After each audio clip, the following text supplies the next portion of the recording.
Hello and welcome to Public Health Live for the third Thursday breakfast broadcast. I'm Benita Zahn and I'll be your moderator today. Before we get started, I'd like to ask that you please fill out your online evaluation at the end of the webcast. Continuing education credits are available after you take our short post-test, and your feedback is helpful in planning future programs. We encourage you to let us know what topics are of interest to you and how we can best serve your needs. As for today's program, we'll be taking your questions throughout the show by phone.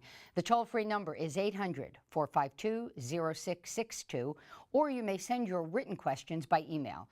Please email us at any time throughout the hour at phlive.ny@gmail.com. Today's program is Collecting the Data, First Steps in Achieving Health Equity.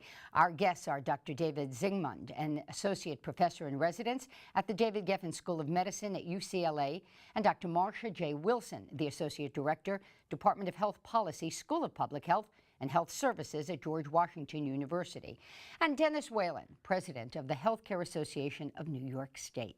Thank you all so very much for being with us. Now, according to the Center for Disease Control's Office of Minority Health and Health Equity, minority health determines the health of the nation. Why is this so? The United States has become increasingly diverse in the last century. The 2010 U.S. Census documented approximately 36% of the population belongs to a racial or ethnic minority group. This proportion is expected to grow to over 50% within the next 30 years. And in this context, while health indicators such as life expectancy and infant mortality have improved for most Americans, some minorities continue to experience a disproportionate burden of preventable disease, death, and disability compared with non-minorities. Therefore, it's clear that as this segment of the population grows, the future health of the nation will be determined to a large extent by how effectively our society works with communities to eliminate health disparities among those populations. Today's webcast will discuss the important and leading role that our state's hospital systems play in meeting this challenge, and in particular, the vital importance of creating a system for collecting standardized racial, ethnic, and language patient data as a critical first step in achieving our goal of health equity. Specifically, our panel of experts will address the rationale for data collection, including the challenges we face related to the design, implementation, and maintenance of a standardized data collection effort. In addition, they'll explain why hospitals, emergency rooms, diagnostic and outpatient surgical centers are logical places for data collection, and provide a roadmap for how to begin making the changes necessary to succeed. To begin our program, we're going to hear from Dr. Nirav Shah, Commissioner of the New York State Department of Health. He'll elaborate on why the issue of health disparities is so important. You know, despite all the advances we've made in the healthcare delivery system, health disparities are highly prevalent, and there's a lot of evidence to support that notion. If you look across almost every measure of well-being in the United States, there are large health disparities, and they're not going away. Health disparities have been defined by the Institute of Medicine as racial or ethnic differences in the quality of healthcare that aren't due to access-related factors or clinical needs, preferences, or the appropriateness of an intervention. Research shows that racial and ethnic minorities tend to receive lower quality of healthcare even after controlling for factors such as insurance status and income. And this evidence is consistent across a range of illness and healthcare services. The issue of health disparities is something that requires all of our attention. While we've seen significant improvements in health and longevity over the last century in the United States, these benefits have not been uniformly realized by all Americans. Life expectancy has actually improved by more than 4 years for Americans over the last 30 years, since 1980. But for Black Americans, they still live 4 to 6 years fewer than whites. Factors that contribute to those disparities include income, education, environment and economic conditions, specific health behaviors, access to health care, and the quality of that health care. You know, on the flip side, certain vulnerable populations actually get the wrong kind of care more often in terms of amputation, in terms of getting their teeth pulled out. rather than getting a root canal. These are things that we want to avoid. And ultimately, these differences in health care between minorities and non-minorities are associated with higher mortality. If you look at age-adjusted death rates per 100,000 people for the 4 leading causes of death in the United States, they are always much higher among blacks and African Americans compared to whites. Heart disease. On average, 247 blacks die of heart disease versus 187 whites. For stroke, 60 blacks versus 40 whites. For cancer, 215 blacks versus 177 whites die. These kinds of statistics are borne out everywhere we look, that ultimately this bad care or inappropriate care or overutilization of the wrong kinds of services consistently leads to poor outcomes for our underserved minorities. So what do we do about this problem? We really need a broad approach that brings in all the players. And what we really need to start with is high quality, reliable data to put boundaries around the problem. So we need data on the race, the ethnicity, and the primary language of patients at almost every point of care. And once we improve the data collection, we can allow healthcare professionals to enhance their ability to interact with patients and provide real-time solutions. As we evaluate their work over time, we will finally start to address the challenges that we really face in every sector of healthcare today. I think we should start with our hospitals for 3 reasons. First, there are many national organizations such as the American Hospital Association, the Association of American Medical Colleges, the American College of Healthcare Executives, and many others who have already started work in this area with their national call to action to eliminate healthcare disparities. Second, New Yorkers recognize hospitals as leaders of healthcare in their communities.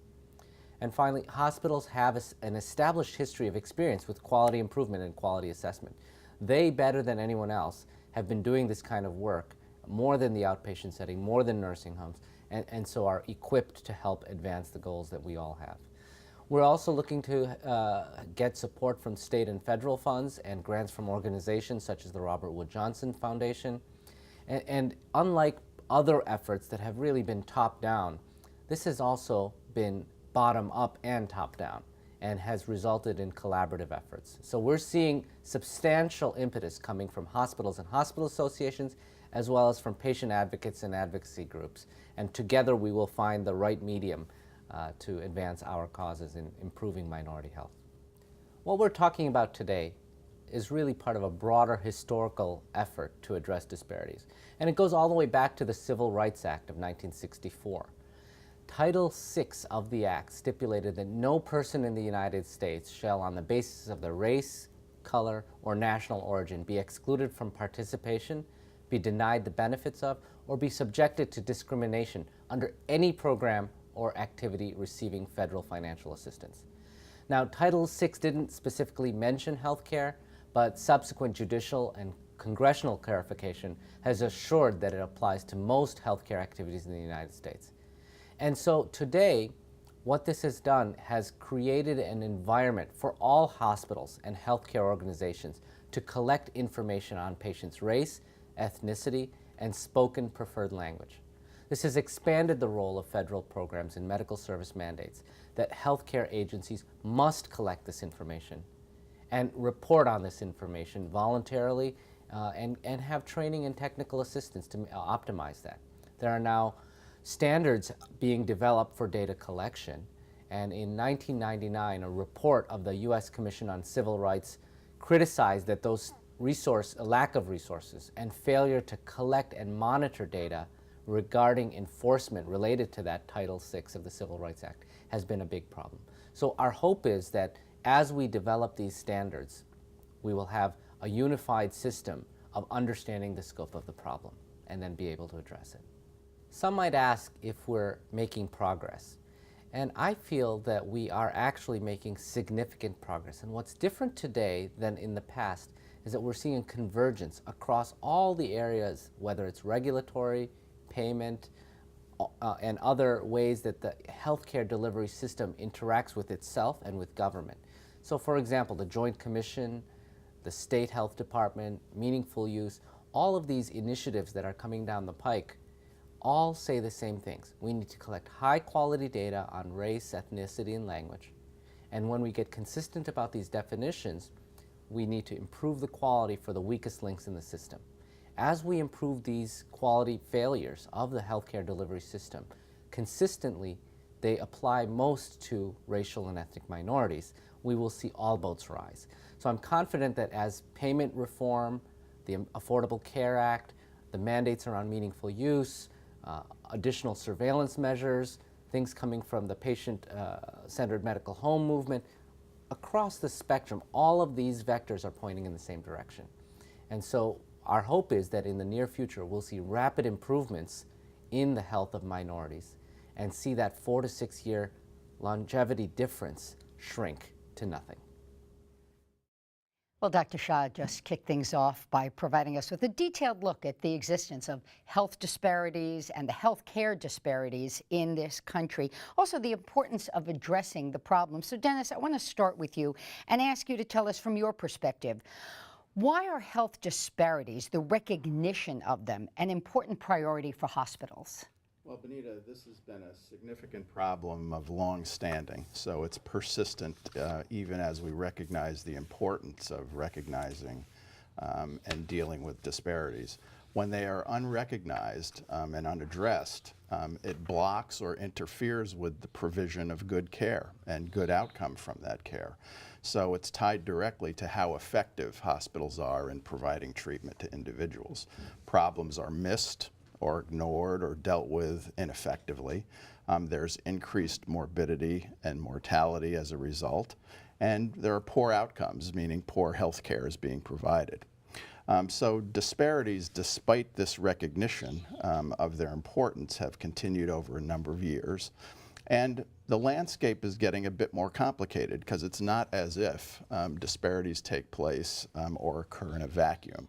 So while your introduction and Dr. Shah talked about the emergence of racial and ethnic minorities or individuals with disabilities, that's a continually changing dimension for hospitals to deal with because it's evolving. And you can imagine how difficult it might be for a hospital situated in a community with a large influx of immigrants from other places, and how do you sort of keep up and deal with it? So awareness is critical to this because it's tied directly to how effective a hospital can be in dealing with its patients. So then the natural next question would be, how would data collection efforts improve this situation?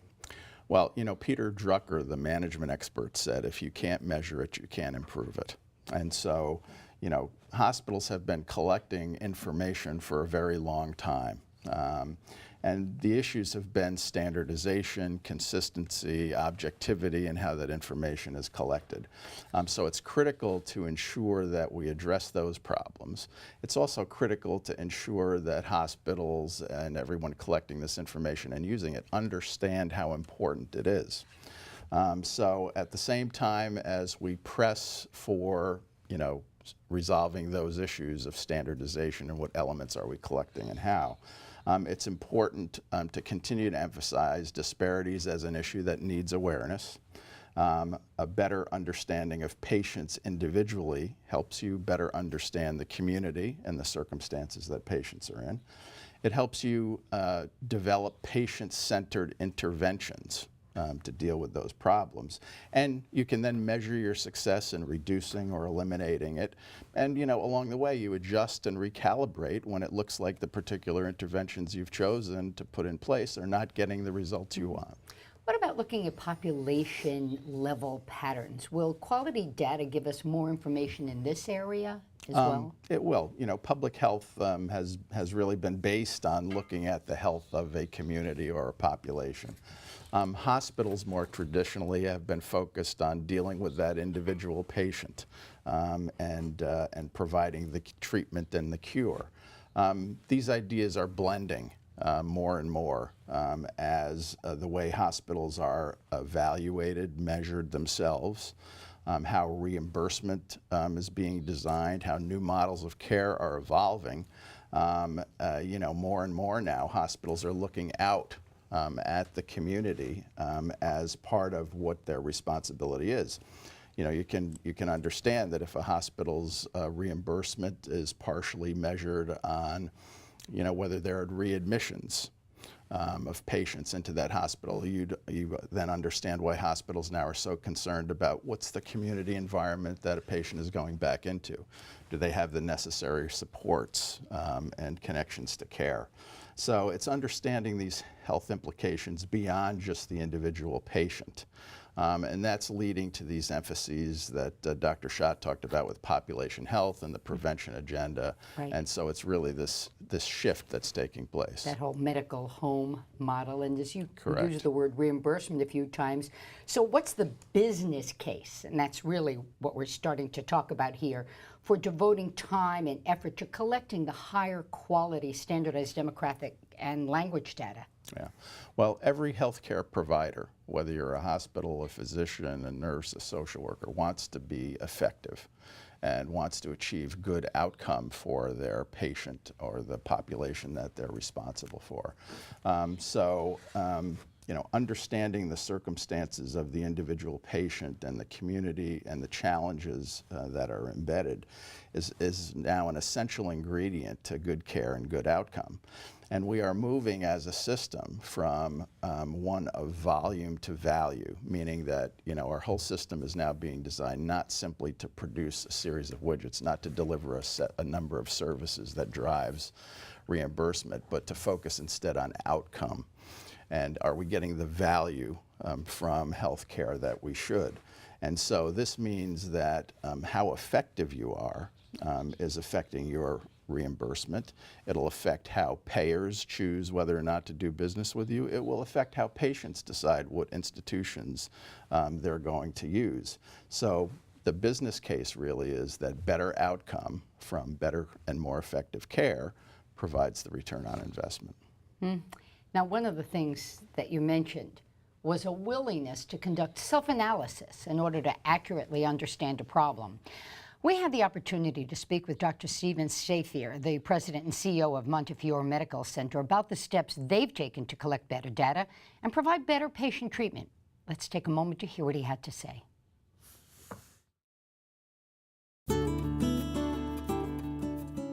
So I'm Stephen Safyer, or Dr. Stephen Safyer, and I'm the president and CEO of Montefiore Medical Center. Racial and ethnic data are critical for outcomes when you're dealing with diverse populations. In fact, they're probably critical when you're dealing with homogeneous populations, because you really need to know the people you're caring for, what the community is about, who they are. I mean, it really is everything from what a population is susceptible to, what a population's experience is, which may change over time, and the different strategies you may use to treat different subpopulations that are all living in a wonderful state like ours, New York. I can't speak for all hospitals, but in general, people do collect race and gender. At Montefiore, which serves the Bronx and Lower Westchester, these two areas have 2 million people, and it is a majority-minority community. And we pride ourselves on really doing a good job of collecting important data and using it more and more for care management to keep people well. And a few years ago, we were in a Robert Wood Johnson demonstration project that had to do with the impact of race on heart disease. And when we took a look at our own processes in terms of data collection, we actually saw that we were not doing a very good job. So let me tell you what we found. When people come in to get care and they're new to the system, they register. And that's common, it happens, you know, there's a series of questions they ask you, they try to figure out what your insurance is, or if you don't have it, can we get you insurance? And a series of questions have to do with your ethnic background, your religious background, and a whole series of other issues that would define the community you come from. And just on the race issue alone, what we learned was that our people were eyeballing people and deciding what background they came from. But those eyeball impressions that are made upon people are often inaccurate. So we turned it around, and instead of eyeballing people, we have trained the people that register individuals at Montefiore new to the system in just asking a question, about your background. And it even surprised these experts at registering the answers they got, because people really describe themselves differently. And they know who they are, and they know where they came from.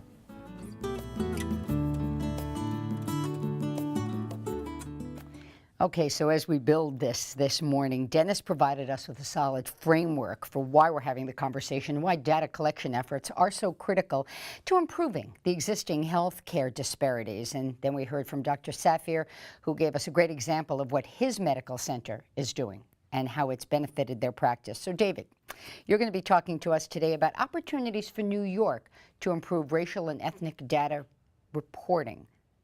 Give us a rundown of the topics you want to cover. So, Benita, I'll be giving some information on background why disparities matter in healthcare, how quality and disparities intersect, how to perform race and language data collection, and interventions and the road forward. Okay, so why don't you start by talking to us about what healthcare should be? In an ideal state, what are the characteristics of a good healthcare system? Well, the Institute of Medicine has a report called Crossing the Quality Chasm, and they identified several key issues: safe, effective, patient-centered, timely, efficient, and equitable care. And when we talk about healthcare disparities, we're talking about gaps or the inequities in patient-centered care. Now, we've all heard the word disparities, but what does it refer to in this context? Well, in this context, it refers to the differences that exist between specific healthcare populations in the delivery of healthcare that they receive. Mm-hmm. And disparities in health specifically are related to patients' social capital, their wealth, their education, their nutrition, and also the healthcare that they receive. Do we start looking at disparities in the incidence, in the prevalence of mortality and the burdens of disease, adverse outcomes, things like that as well? That's right. So those would be typical measures for health. How is it that different than health care disparities? Well, healthcare disparities refer to differences in the quality of healthcare that people actually receive, and that are not related to access or clinical needs, preferences, or appropriateness. And on the flip side of that, it has to do with the differences in treatment provided to members of different racial or ethnic groups that's justified by their underlying healthcare conditions. So, for instance, that could include both under or over treatment. Mm-hmm. So that if somebody who is perhaps of a minority, they may not be getting the aggressive care when it comes to, we see sometimes with women in mammograms and breast cancer Or treatment. they may be receiving over-aggressive treatment because people don't understand what they really want. Now, the two definitions seem closely tied together in a number of ways. Why do we need to break apart the definitions? Well, we need to break them apart because from the standpoint of health and societal needs, they're both societal needs and medical needs. And we need to be able to focus on these. So even in an ideal world, if we were to eliminate healthcare disparities, there would still be health differences. And so we in the healthcare profession need to do our part to reduce disparities. Mm-hmm. Now, this is not a new area because there's been research done, significant reports have been published documenting the disparities in healthcare. Would you tell us a little bit about that? Well, since the original reports that were done, there have been a number of reports by the IOM and the Agency for Health Research and Quality that have outlined disparities in healthcare by race and ethnicity. Mm-hmm. What are some of the major areas of concern that have been identified through studying the disparities that exist? Well, they extend across the full spectrum of health care, and these include both ambulatory care and institutional care, primary care, and specialty care, covering just the whole range of health care. Would you talk to us a little bit about some examples of racial and ethnic healthcare disparities that exist for patients who have health insurance? Well, this is actually quite important because we like to think that health insurance is a great equalizer and improves access to care.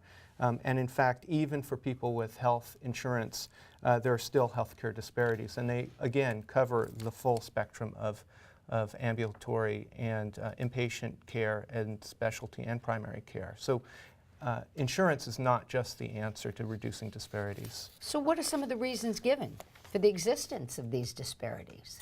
Well, patients and providers and organizations have all a role to play in this. So from the standpoint of the patients, we would like to think of them as having a patient-centered, equitable access and role in the governance of healthcare. So we'd like them to be a part of healthcare decision-making. So when they don't have that, so knowing what they're able to do is actually quite key. And providers are the agents for those patients. They provide them both in terms of how to communicate healthcare information and as well as how to guide the patients through towards specific decisions. And finally, the organizations are critical because they facilitate the types of healthcare that are available to patients and providers. So the same doctor and patient in different settings will make different decisions. So for instance, if I see a patient in my clinic, I may provide them different kinds of care than they might otherwise receive if I saw them in the emergency room or the hospital or a county clinic. And so, you know, before we go ahead and try to design interventions, we have to better understand the problem that we're dealing with and collect better data. Because you would have a 360 of where they are in their life. Exactly. But let's talk a little, what would designing, talk a little bit about an intervention, you know, what would it look like? Well, from the standpoint of for reducing healthcare disparities, what we'd like to know is, first of all, who our patients are, and then we would decide whether or not there are actually disparities existing for that particular type of care.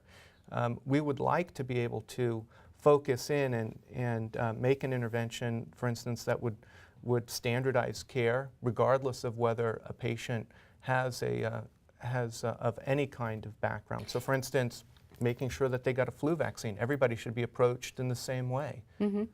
There is a sort of a blueprint that we're looking at on our screen right now that gives us a sense of that, where you go from detecting and then you go to understanding and then to redirecting. Right. So my colleague Amy Kilborn has come up with a general a framework for this, for detecting, understanding, and reducing healthcare disparities, and this is based on a public health model.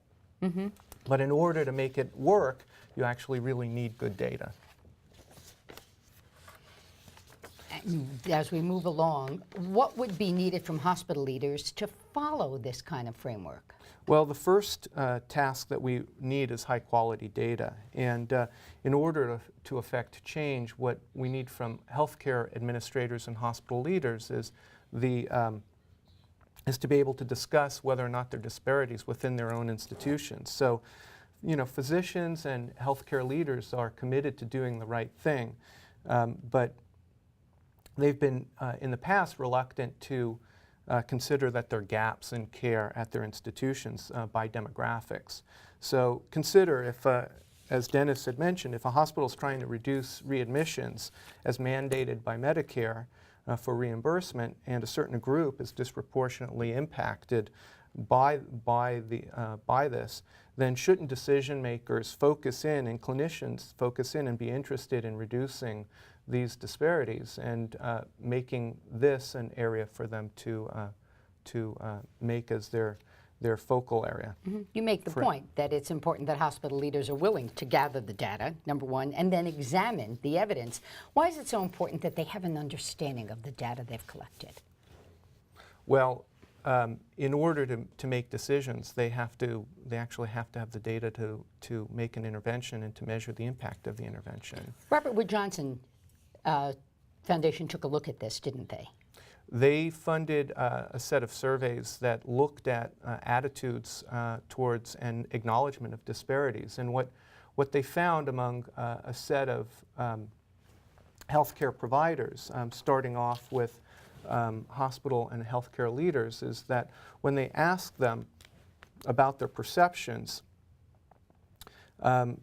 many of the participants did not recognize that there was even a problem. So not in my backyard is kind of how they put it. And they didn't believe that disparities even existed within their own institutions. And if they did, that the disparities were actually beyond their control. Do they also have to acknowledge that there may be disparities, and is that a problem as well? Exactly. Well, I think from a marketing standpoint, you wouldn't want to tell your community that there are problems based on who you are rather than how sick you are. So in order to reduce disparities, there actually has to be recognition and admission that there's actually inequitable care to start off with. Do you think, or does research show that different types of practitioners are likely to have different levels of awareness regarding the disparities that exist in their own practices? Sure. So the Robert Wood Johnson Foundation funded and created and funded a set of surveys, and healthcare is like a pyramid. So primary care providers are closest to their patients, and they recognize that there are disparities. And as you go up the chain up to surgeons, they're the least likely to recognize that there are actually healthcare disparities. They're the farthest away from actually seeing patients in the general population. So taking that the next step, in that pyramid that you just talked about, primary care physicians would be the closest to the general population. Would that mean then that the hospital leaders are at the top and subsequently furthest removed? That's right. So in other work that was funded by the California Endowment and working with the National Quality Forum, they found that hospital administrators were the least likely in the hospital to know about race, ethnicity, and language data collection. And this is pretty important because in order to make change, they actually have to know the data that they're collecting. And since they're already collecting the data, they can actually identify and reduce disparities. Now, the disparities that exist, they've been well documented, true? That's right. So in study after study, what we've seen is that there are racial and ethnic disparities in healthcare. So you can see that there are many different studies, and what our healthcare leadership needs to know is that we're already tasked to collect these data, and so that allows us to identify and reduce disparities. So it would seem to me that if we already know these disparities exist, the time is at hand for the hospital leaders to start expanding the conversations, to talk about how to improve the quality of care to all patients. That's right. So race and ethnicity should be part of the general framework of quality initiatives to improve quality at hospitals and other healthcare centers. But as you point out, you still have to recognize. Exactly. The research may be there, you've got to recognize it and recognize that it exists in general. Our focus today, David, is on efforts in New York State. But when we look at the broader picture of hospitals across the country, what do the data collection efforts look like? Well, nationally, only 82% of hospitals are actually collecting race and ethnicity data. That includes everybody. Here in New York State and in California, where I'm based, it's actually mandated and required. But nevertheless, there's a funnel effect between the data collection and data accuracy and subsequently the trust in that data and how those data are used for quality improvement purposes. So without standardized, reliable data collection, the data can't be used for quality improvement. So the sort of the don't ask, don't tell doesn't work for valid and reliable collection of data in this area. What do you find are some of the barriers that get in the way of collecting that data? The biggest barrier is actually staff reluctance to collect the data. So their hesitancy to actually address, actually ask patients about this. The other issues that have been identified are much less important in the grand scheme of things, simply because data collection are mandated, and so legal patient concerns and legal concerns actually need to be addressed and clarified, but they're actually not barriers per se for the data collection itself. Do you think that staffers know that it's mandated, and so those other concerns shouldn't exist? Well, that's what we're here to talk about today, and the state of New York is doing a great job in facilitating and providing resources to make that happen. And you also argue strongly for standardized measures, as you've been talking about. That's right. So that's part of the mandate, but the mandate isn't enough. So part of that is training and guidance, and the state is doing a good job with that. So talk to us a little about the importance of standardization. So standardized measures allow for comparison trending across institutions and regions. It allows us to actually pool data. So the state of New York, Sparks, collects this data for the hospitals and surgery centers and emergency rooms. And so it allows us to actually make these sorts of comparisons, in fact, not just in New York, but across the country. And how should this data be measured? How should it be obtained? Well, you know, one of the issues that we note is that there are a lot of objective data that we collect in healthcare. So patient's name and their age, their birth date are pretty straightforward, but race and ethnicity, in fact language, are self-report. And so this is huge because this is one of those things that you really actually have to ask the patients what it is that their race, ethnicity, and language are. So if a patient is unable to answer that question, or they're a minor, if they're a baby, then you need someone to answer for them, a caregiver or a parent. And current law states that hospitals must collect race and ethnicity data that are actually consistent with OMB, Office of Management and Budget standards for race and ethnicity. The state of New York already does that. And the current OMB standards for race and ethnicity would be what? They reflect two measures, Hispanic, Latino ethnicity, and a 5-category race measure, which reflects white, black, Native American, Asian, and Pacific Islander. And progress has been made into incorporating the categories into standard government data collections, but there's a lot of heterogeneity across local, state, and federal governments. And so, you know, for quality improvement, the basic OMB categories are not really sufficient to illuminate disparities and target quality improvement efforts efficiently. So I'll give you an example. So if you're Hispanic, your health and healthcare issues may be different if you're from the Caribbean versus if you're from the the mountains of Mexico, or from Central America or South America. So you really have to get in a little further. For sure. And of course, if you want to serve your community, you'll want to know who they are. So in California, most people who are Latino are Mexican in origin. Here in New York, it's mostly Puerto Rican and Cuban and Dominican.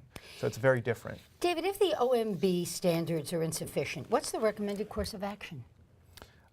Well, the Institute of Medicine convened an expert panel, and what they did is they reviewed all of this information, and they really hit it on the head. So what they said is that hospitals, healthcare organizations have to have data, granular data, on information on race, ethnicity, and language, so that they could serve and identify and serve disparities and provide high quality of care to their patients. So what that means is that the granular race, ethnicity, and language data have to reflect the specific needs of the community. And it makes sense from an equity standpoint because and it makes sense from a business standpoint because you really have to know the patients that you're serving in your community. So as you're crafting your data questions, you've got to know your community and delve in a little further than just stick with those 5 that OMB put out. That's right. That's right. You've really got to get your hands around so it. If you live if you live in Little Moscow, you want people who can speak Russian. How has the implementation of the Affordable Care Act affected the recommendations of the Institute of Medicine's recommendations?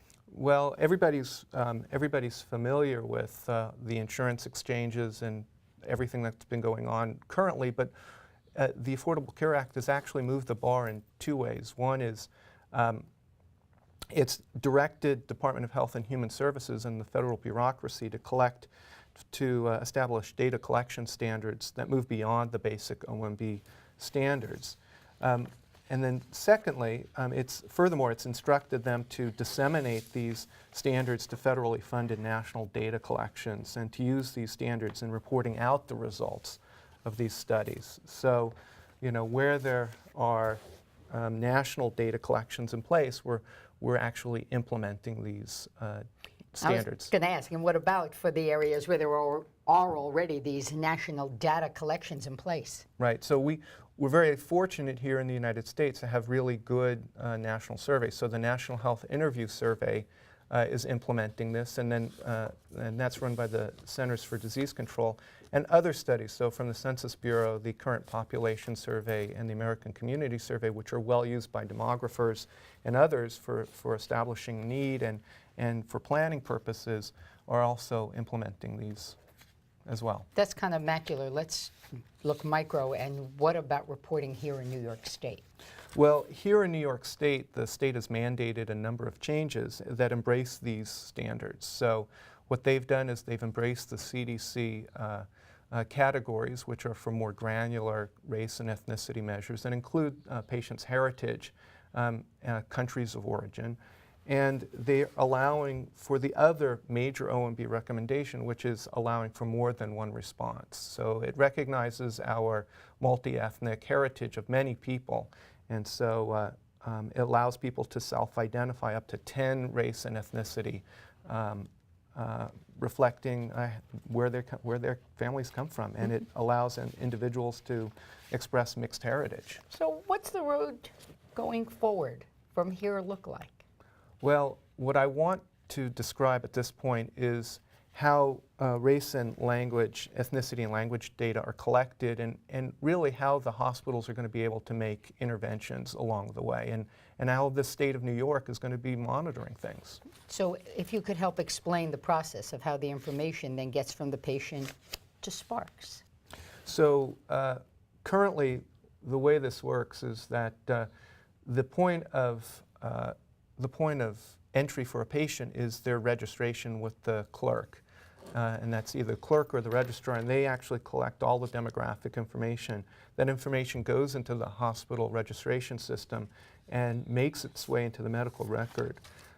For the purposes of abstracting clinical information, health information technicians actually take that one step further and enter that in, and that data get combined into a record abstract that gets reported on to Sparks.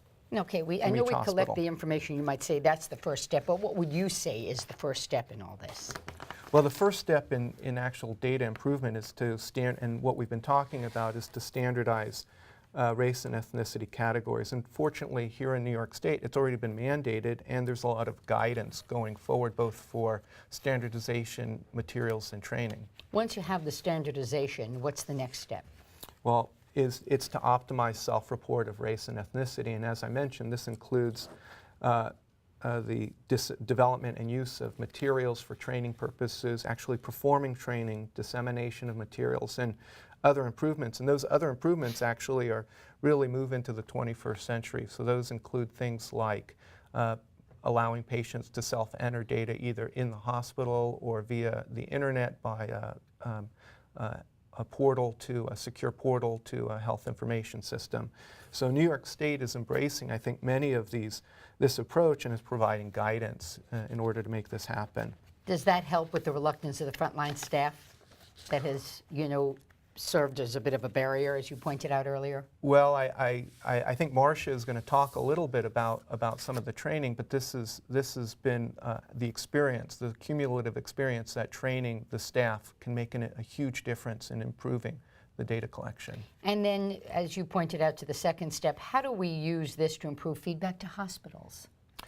Well, the biggest challenge with ensuring data quality is actually being able to audit the results themselves. And so it's very hard to get self-identified information for patients for self-report race ethnicity.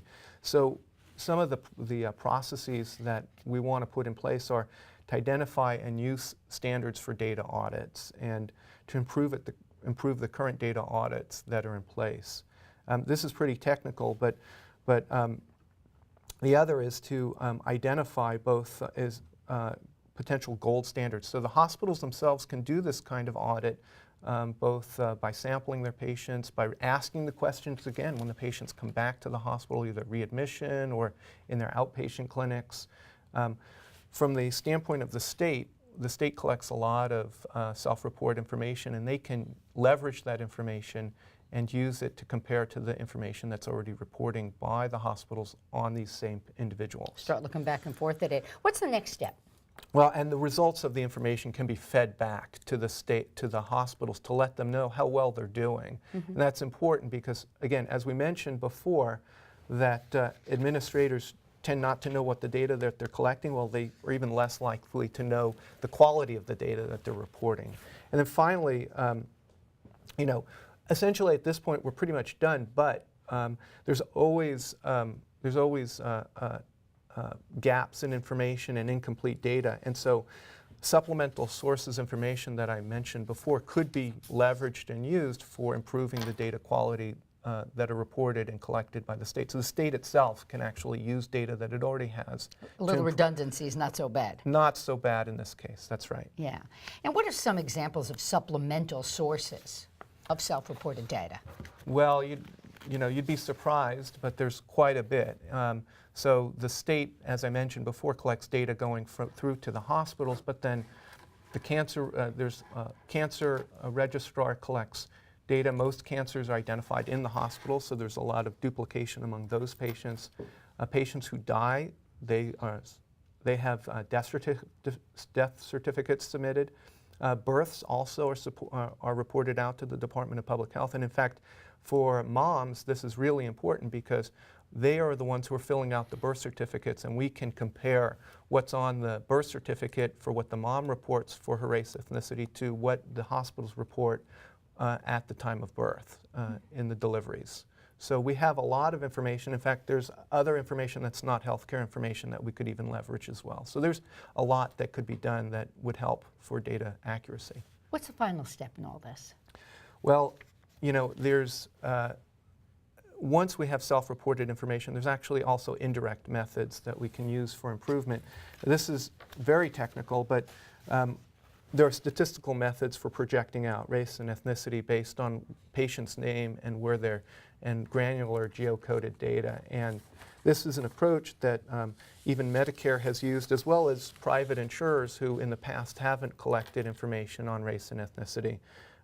But this is actually a sort of a last step, and it doesn't replace the actual collection of data. So the current efforts in New York State are the gold standard, and I believe that what they're doing is consistent with towards achieving actually good results. Where do you see us going from here?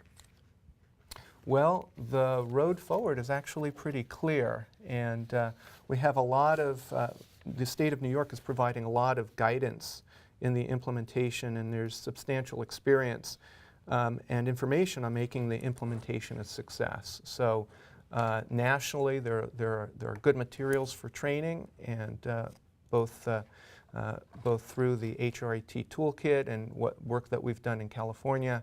And so there's a lot of information that can be used and employed here in New York State. So I think that the information that's collected is going to be really good quality and can be leveraged for making healthcare and better and disparities decrease here in the Empire State. David, thank you. Wonderful information for us to contemplate, look at today. Marcia, you're up. Your turn. You're going to be talking about efforts made by the Robert Wood Johnson Foundation, correct? Yes, that's correct, Benita. I'm going to highlight some work that we've been doing in disparities, but one program is Aligning Forces for Quality. We call it AF for Q, and it's the Robert Wood Johnson Foundation's signature effort to improve the overall quality of healthcare, reduce racial and ethnic disparities, and provide models for national reform in 16 targeted communities across the nation. Okay, let's take a more in-depth look at that. Okay. While healthcare quality is a national problem, healthcare is delivered locally, and then that means it needs to be fixed locally. And in each of these 16 AF4Q communities, there's an organization that brings together people who give care, physicians and hospitals, those who pay for care, employers and health plans, and those that get care, patients or consumers. And all these stakeholders work together to improve the quality of health care in their community. Now, the AFRQ communities are quite diverse. Some are actually entire states like Maine or Minnesota. Some are single counties like Humboldt County in Northern California. And others lie somewhere in between, like here in Western New York, where there are 8 counties that come together as a community that includes the city of Buffalo. And while they're all working on overall healthcare quality, I really want to talk a little bit more about their disparities work today. When you talk about these communities and how they can be so diverse or not, are you talking only about the disparities in hospitals? No, actually they're looking at disparities in several settings, including hospitals and in the ambulatory setting as well. But we've had a lot of efforts that did focus on hospitals. At the National Program Office, we've led a number of collaboratives that included hospitals across all 16 of the communities, and each of those hospitals was expected to standardize the way they collect race and ethnicity data. Now some of the efforts in hospitals are local, like the Greater Cincinnati Health Council, which is working on disparities in their hospitals in southern Ohio and across into northern Kentucky. Now, over the years, the National Program Office has worked with over 200 hospitals in the standardized collection of race and ethnicity data. But at the beginning, the real foundation was a program called Expecting Success, also funded by the Robert Wood Johnson Foundation. And it was a 10-hospital collaborative to address disparities in cardiac care. And it was so good to hear from Dr. Safyer today because Montefiore Medical Center was one of those hospitals. Who needs to get involved to address these disparities in a significant way? Senior leadership is key. They have to be engaged, and that's because they can do 3 things. First of all, they determine organizational priorities. The CEO can say disparities is going to be a priority in our organization. Once they declare that it's a priority, they can allocate the necessary resources. For example, the time and money to appropriately train the staff, the registration staff. And then the third thing they can do is they can remove barriers. So now that New York hospitals are going to have to be collecting more granular categories, they are probably going to have to make some changes to their information technology, their IT systems to capture this data. The CEO can say to the IT department, this is a priority, this change needs to go to the top of the to-do list. The other thing that needs to happen is we've got to get provider-level data. Say, for example, the state of New York says, we have disparities, and they show state-level data. Well, who owns that problem? As David said, you've got to be able to push that data down to the level of the provider, because if not, you run into a problem we call assumed equity. And that's when hospital leaders or healthcare leaders think that disparities exist, but not in their organization. And because they believe they treat all their patients the same, they assume the care is equitable. Once you have provider-level data, you can have the difficult discussions about potential disparities, and should you find a disparity, it can move you to action. And where action's been taken, Marcia, were there specific steps that were followed during the process? Absolutely. We use a 3-step framework. It comes from the Institute of Medicine, and it mirrors exactly the framework that David mentioned before by Kilborn. You collect the data, standardized data, you stratify and analyze the data, and should you find a disparity, then you can act on that difference. As with any change, I'm sure there were challenges. Yes. People don't like change. Very difficult. You want to talk about some of the challenges you face? Sure. Across this 3-step framework, we found 8 challenges. In the first step, the standardized data collection, the #1 challenge was staff anxiety. Staff are uncomfortable asking these questions.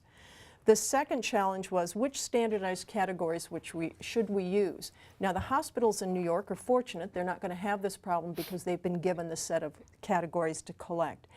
And then the final challenge is making the necessary change to the IT system to collect the new demographics. And again, this is where you need to have that CEO leadership who can remove that barrier. Buy in there first. Were there challenges regarding the stratification and the analysis of the data? Absolutely. And one of them has to do with data collection versus data analysis versus data reporting. And let me explain what I mean by that. In New York, the hospitals are now being asked to collect more granular categories. Some hospitals may elect to even collect more granular than what's required. So they collect all these granular categories, then they collapse some of them and report those categories to the state of New York. And then the state of New York, in doing an analysis, may need to collapse categories a little further. And this is the issue with collecting more granular data. We're big advocates of collecting more granular data because we think it's more patient-centered. That patient has more choices. Plus, it gives the organization much more accurate information about its patients. But when you have granular subcategories, you can get into some pretty small numbers in some of those categories. So when you go to do the analysis and compare different groups, sometimes you have to roll up to broader categories. So that's the challenge there.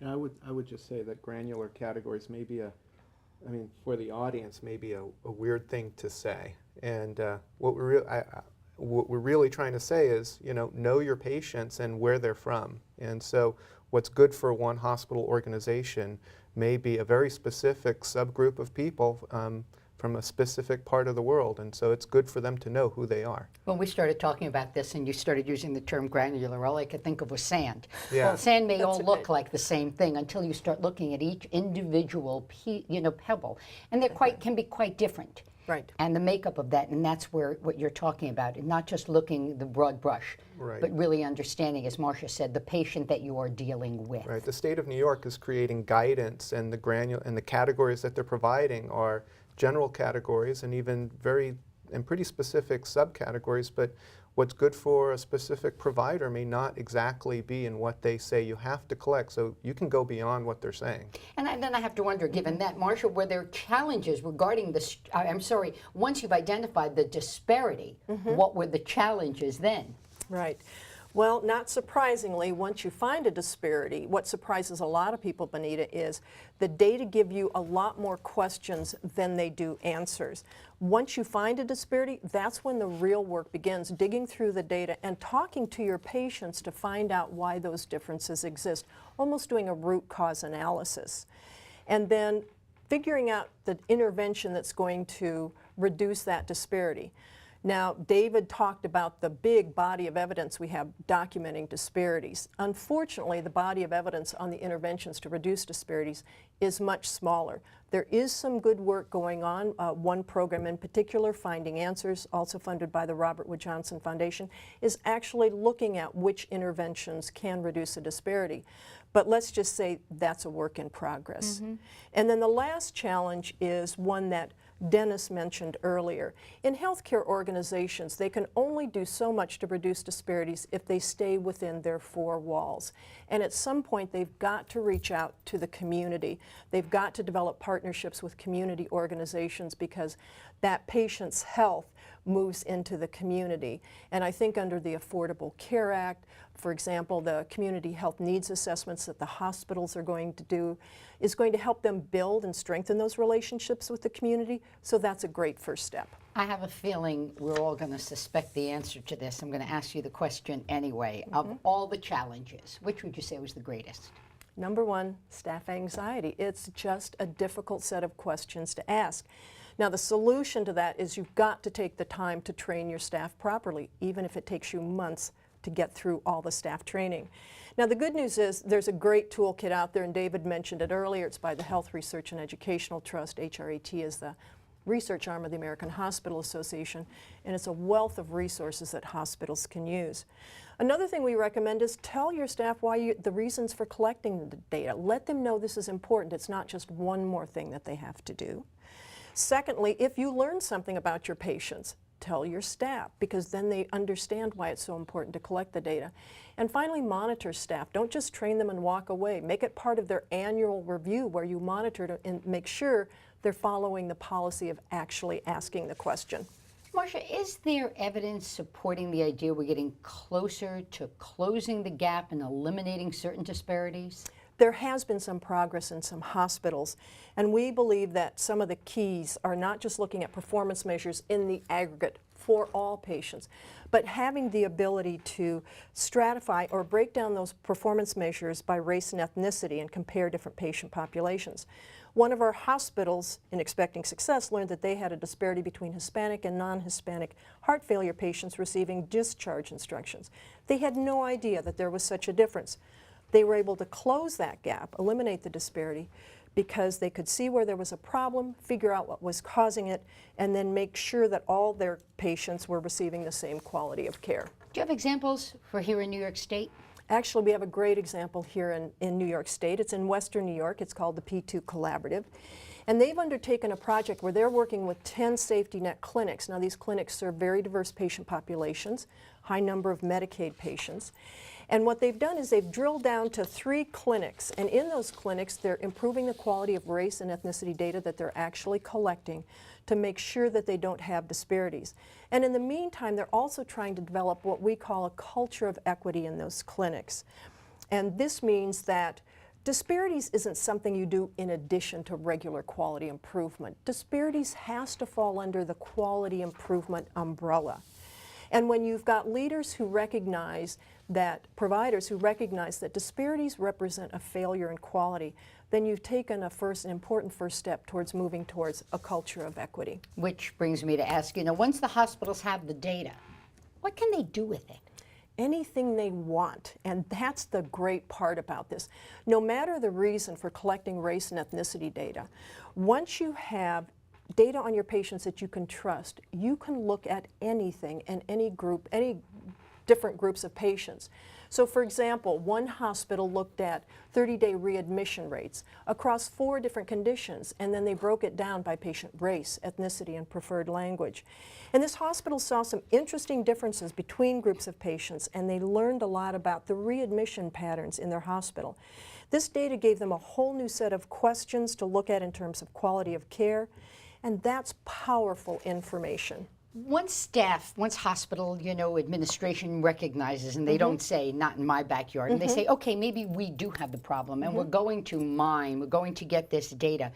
Does the hospital then have to say, okay, but now I've got to put on a whole nother staff in order to best evaluate this data so that we can figure out what to do with it? Or is the staff already in place to do this? And that depends on the institution. If they're already looking at disparities, they may have staff whose job is to do the analysis. But that goes back to what I said about senior leadership buying in. They then need to allocate the resources to make this happen. And besides training your frontline staff, it can be allocating the full-time equivalents or the employees to do the analysis and then to actually figure out what the problem is, which, as I said before, involves digging through the data. Hold focus groups with your patients and ask them what the problems are in them not getting this care. So there are resources that have to be allocated once the senior leadership make this commitment. And then I want to go back to when you talked about, and you've all touched on staff involvement and staff pushback, and that once you bring the staff in, this starts to really, you get the information that starts to flow. Does the staff then feel empowered to explain to the patient why they're asking these questions? Because we have a culture where being asked these questions sometimes becomes off-putting. Yes. Well, the important thing is that should be a part of staff training, and the HRET toolkit has some suggested language. There's research that suggests what language might resonate with the patients. But more importantly, that each hospital should take these training materials, take these scripts, and make it work for their organization. So for example, it may be part of this organization's mission. So when registration staff talk to patient, they should be talking in the language of their hospital or their clinic where they work. So you take the tools, you make the scripts match what your mission is and what staff are comfortable with, and that becomes part of their training and asking the question. And then I want to bring Dennis back into the conversation here, because this really speaks to what you said in the beginning in terms of the business model and how we have shifted, and patient satisfaction is so key. Yeah, I mean, we're now in the age of technology. People are used to using Amazon and Yelp to make decisions, and more information is available to individuals through that mechanism that speak to the quality. We've got measures of patient satisfaction being used to measure and evaluate effectiveness of institutions. So all of these things blend together. Now, I don't minimize the challenge for institutions to do this, because it's not only about training your staff. There needs to be some emphasis in the community about this, because when individuals are asked these questions, they themselves have some resistance to the idea of providing this information. So it's a complex, it sounds simple and straightforward, but it has a lot of complexities, and you know, resource allocation is always a challenge. But I think more and more, the fact that we're doing big data analysis, that we're moving more to outcome-based, that patient satisfaction is part of the equation, that this becomes more possible as a legitimate business case for hospitals to pursue. Before we move on, and I know we've got some questions that you've all sent in to us, Marcia, I just want if you would summarize some of the key points here, the case for addressing disparities, why it's so essential. There's a number of reasons that, as Dennis said, why organizations are moving towards addressing disparities. The first reason's been around for a long time, and that is fulfilling your mission. If you see a diverse patient population, then addressing disparities should be woven into the fabric of what your organization does. But there's some other external factors that are influencing hospitals, and I think Dr. Shah used the word convergence during his remarks, and this is really exactly what's happening. It might be because you need to meet a mandate. Now, New York State now has an enhanced mandate. Joint Commission has changed their standards on race, ethnicity, and language data collection. We had meaningful use that came out of the American Recovery and Reinvestment Act of 2009. And then also in improving quality, and we heard Dr. Safyer talk about this earlier, is if you collect data where you accurately know your patients, that allows you to improve quality by doing the comparisons, identifying the gaps. And without that information, improving quality, you can only get so far when you look at aggregate data. And then finally, as Dennis said, the reimbursement methods are changing. Medicare is changing how they pay for readmissions. Accountable care organizations are being asked to be held accountable for the health of a patient population. And as public and private sector move towards paying for quality, paying for value, every hospital is going to have this kind of data in order to respond to them. Now we're going to move to your questions. So this comes to us from Maryland. For you, Marcia, how can hospital-collected data on health disparities be used to represent the community, since the clients that are served by the hospital may be from only certain areas of a community? Well, I think that's a great question. I think it becomes increasingly more important as we move, as we've all talked, this move to population health. One of the advantages in New York is being able to access data across providers. A single provider can look at his or her data within their organization, and certainly, as we've said today, we expect them to act on it. But in order to look at the population across the community, you've got to be able to combine data sources. That's one reason that standardized categories are so key, because if you don't have standardized categories, can you imagine in a state where the categories aren't mandated, everybody collects different categories. So New York is really ahead of the game, and David talked about this with the different data sources.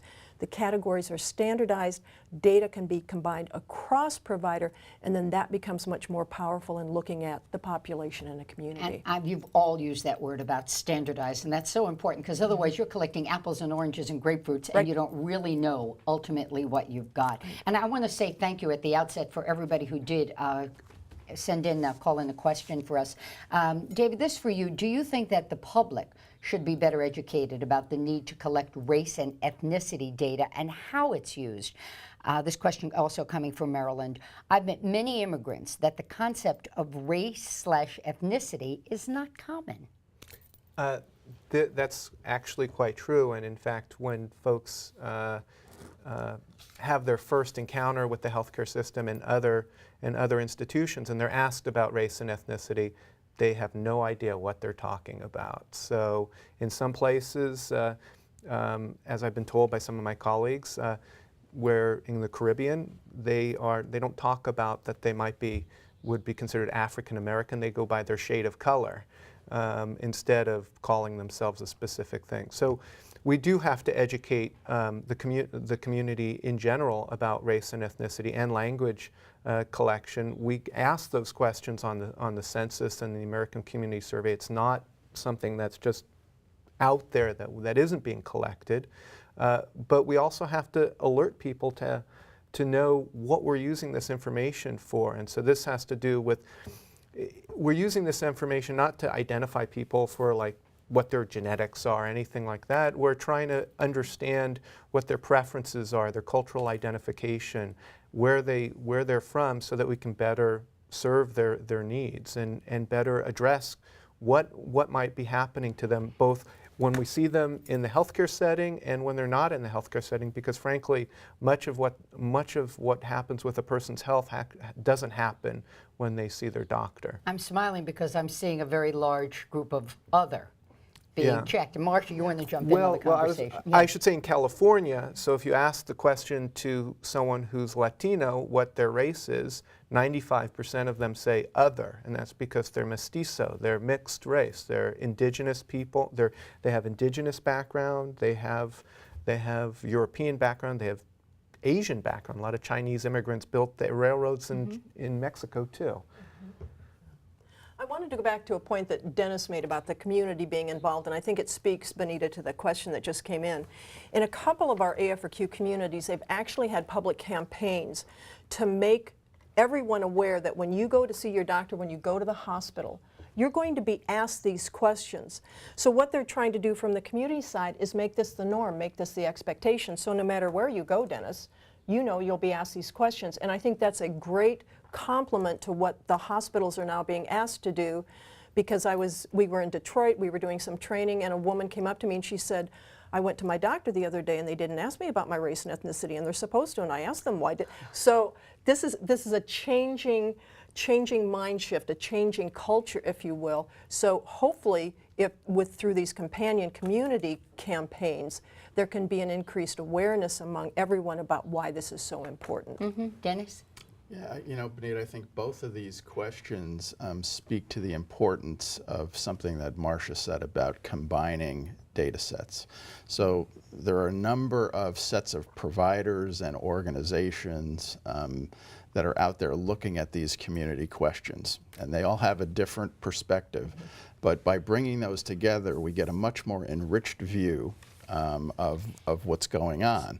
And you know, the Department of Health here in New York for several years now has been encouraging and providing incentives for hospitals to work with their county health departments on doing community health assessment. So you have the more traditional role of a county health department in doing public health assessments, you know, relying on different methods of collecting information. CDC does behavioral health surveys.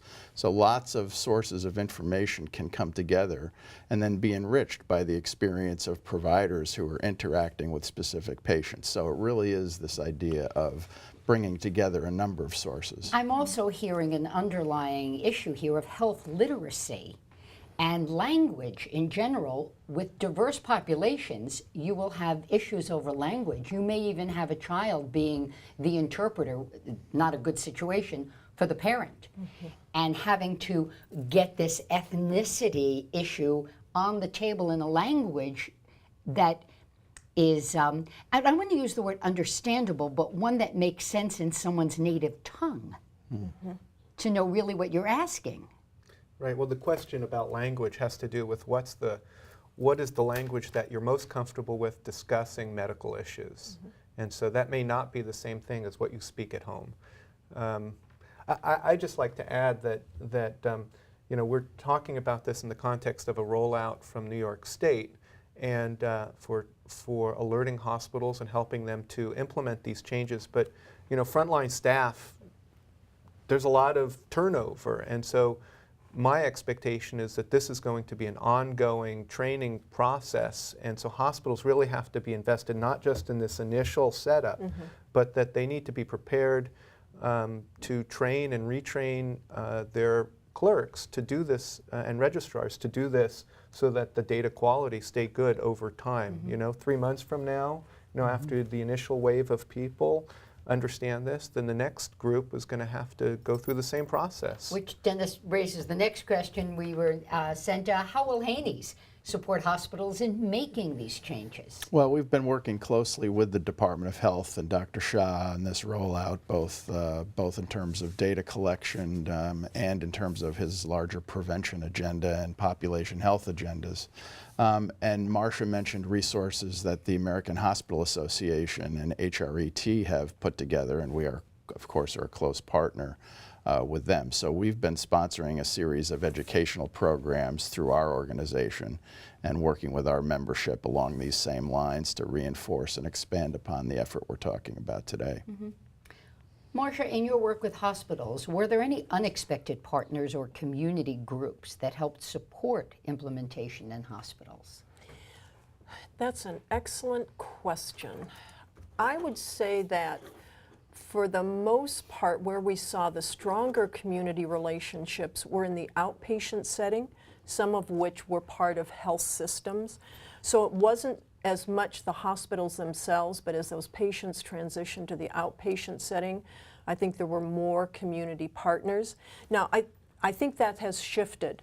I think since we've been working in this field for about 7 years, we definitely have seen a real shift to where hospitals now are more willing to engage more with community partners.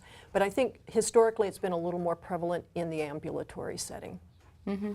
And you know, hospitals are independent entities, even when they're hospital chains. So I would expect that because of the way the leadership in a particular hospital may be more successful in implementing this type of system within their own facility, as opposed to over a whole system, although I would say that the system heads then would be the ones who would need to make the implementation a success across their entire system. That was going to be a question that I was going to jump in with. Once you get this information collected and a system going in the hospital and you're utilizing it in the hospital, that's great, but it's great insofar as the hospital.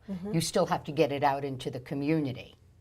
And how do you make that happen in a timely fashion? Does it mean partnering, Dennis, with your county health departments? Well, you know, partnership with hospitals is sort of an increasingly common characteristic these days because of some of the ideas we've talked about, as there's now an increased focus on population health, on health in the community. And you know, hospitals were designed to sort of treat the immediate urgent situation. And it really has been for many years focused on the patient appearing at the door in an ambulance and getting that urgent care and treatment and being discharged.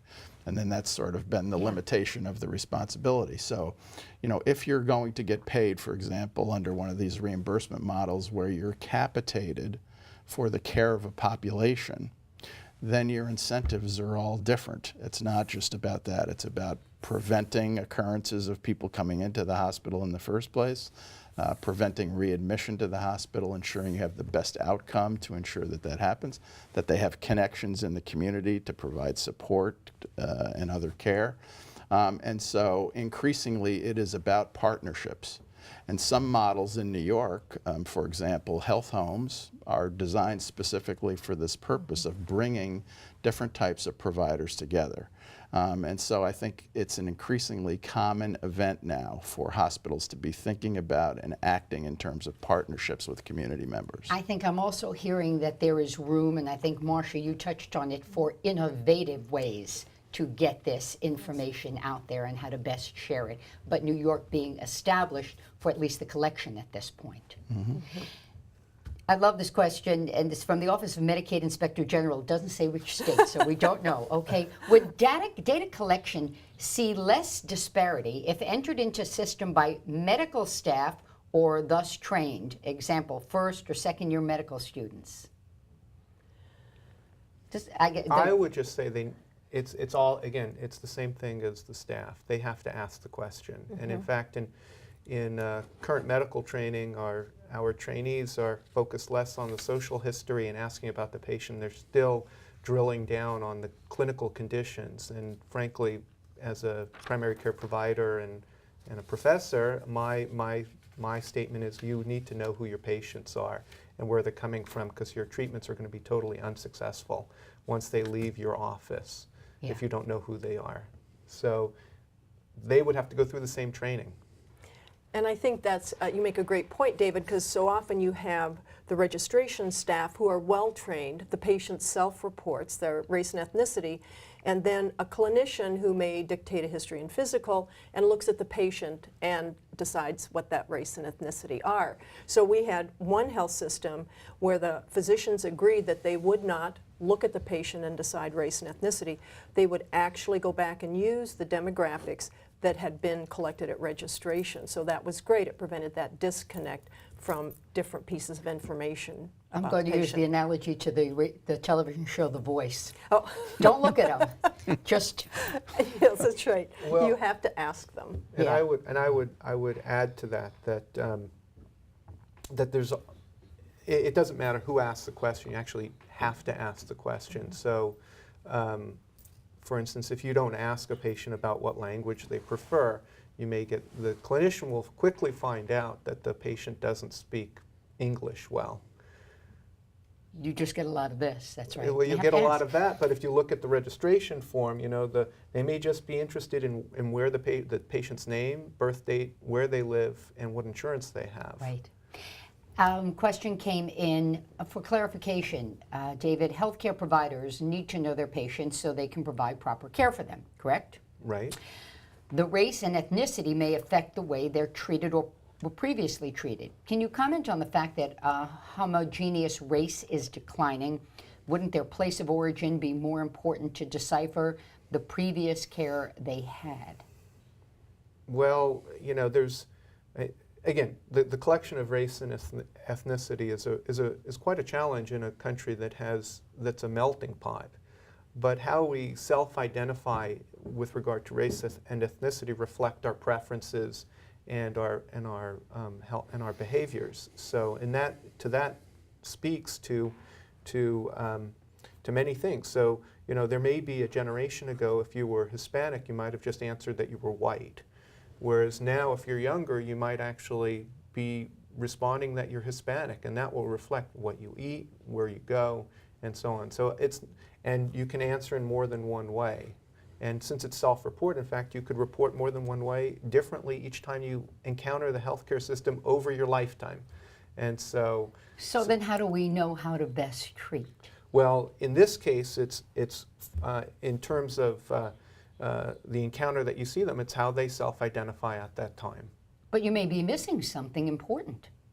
You might, but this isn't rocket science, right? This is trying to get at how patients behave.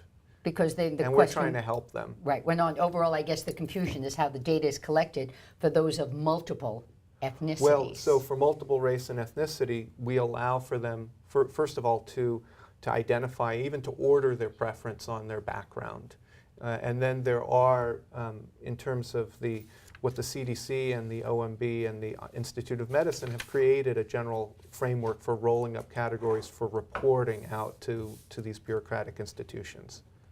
Marcia, did you want to jump in? No, nothing to add. And I find this whole multi-ethnicity, and I'm sure many of the people who are sitting in the audience and listening today may identify with one particular racial or ethnic group, but as the conversation goes on, you start to think, well, Graham was really Russian, and my great-grandfather was Greek, and my other great-gram was Hispanic. So I may appear white, but what am I, and how should I be answering these questions as they are asked of me in the future? Well, I think in part, one of the important things going forward is having the ability for a patient to report more than one choice. And historically, when we had much more limited information technology systems, you could only pick one, and then you couldn't be more than one. And I think as we move forward in the technology and being able to collect you can make multiple choices, which is that is what is happening in America. You need to be able to make multiple choices. I think that's important. Where we're going to have to start doing some work on the other side is then when we go to do an analysis, how do we handle those kind of data? You may have more than you know what to do with. Right, right. And have to decide at some point Right, as you say, what to do with it. David, in California, we had a question. Were hospital leaders surprised at the disparities in healthcare at their institutions or hospitals? I would say here in New York State, the quality of the data potentially are more granular and even perhaps more accurate, even now. So, so the answer to that is I don't even think they know in their own in my home state, and we're still in the process, going through the same process that New York State is, that implementing and improving the actual collection. This is not a New York State-centered issue. This is a national issue that frankly we're only really barely scratching the surface of. And I have to also wonder the role that electronic medical records will play in this discussion as your health care, your health records are more easily accessed, more seamlessly as you may travel across the country. Well, I think Medicare is a great example. When they first came up with race ethnicity categories for Medicare, it was really black, not black. That's the categorization, and so they've spent a lot of time trying to move over and actually use data that they collect through satisfaction surveys to correct that information. But they themselves have a big barrier to overcome because they don't, even on a national standpoint, they don't have good data. So we're trying to move ahead. Yeah. And we've got about a minute, but somebody wanted to know if you would comment on healthcare in Canada and Europe. Are their health disparities as great as in the U.S., and should we just switch to Canada's system of healthcare? And that's a whole other program. But well, there's a white paper in England that looked at disparities and addressed sort of they recognizing and how socioeconomic status and the built environment impact health. So they had not only a white paper, but a policy paper on how to do this. Mm-hmm. And they did take a look. And we have another question. Can you please provide the source to access the HRDT toolkit? Yeah. If you just Google it, if you go out and Google HRET toolkit and get to their website, I'm not sure of the URL for that, but it's fabulous. They have wonderful resources, but if you just Google it, you will be able to get to that toolkit. And very briefly, in New York, is there a best practice for working with a racial community that may experience a health or healthcare disparity? Lots of great examples. We heard from Steve Safyer at Montefiore, which has done a pretty incredible job over a number of years in mounting community programs that address disparities.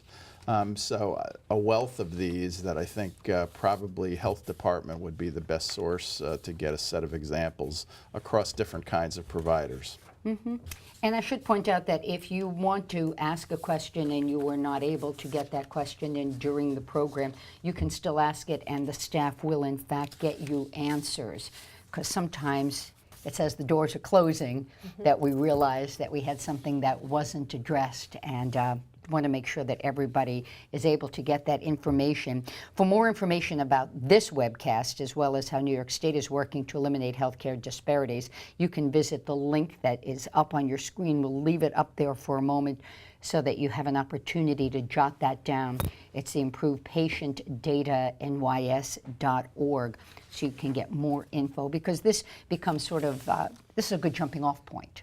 You know, it's one to get the conversation going, and there obviously is a lot of work that has to be done to make sure that it's done smoothly, that it's done effectively, that everybody feels that they have a buy-in to it. As I think you all pointed out, if the staff understands the value of this, that it's not merely being inquisitive and not, as I think as you said, Marcia, just one more thing to add to an already busy day, and to understand that this really makes a better patient experience, then you're all on the step to getting to the point of better care for the patients. I want to thank you very much for joining us today. Of course, our thanks to our panel participants. Please remember to fill out your evaluations online. As we mentioned, your feedback is always helpful to the development of our programs, and continuing education credits are available. To obtain nurse continuing education hours, CME and CHES credits, learners must visit the www.phlive.org and complete an evaluation and the post-test for today's offering. Additional information on upcoming broadcasts and relevant public health topics can also be found on our Facebook page. Love it. Don't forget to like us on Facebook and to stay up to date. As a reminder, you can also download the companion guide to this broadcast on our website, phlive.org. The companion guide will provide you with learning activities to help you further your knowledge and understanding of topics covered in today's program.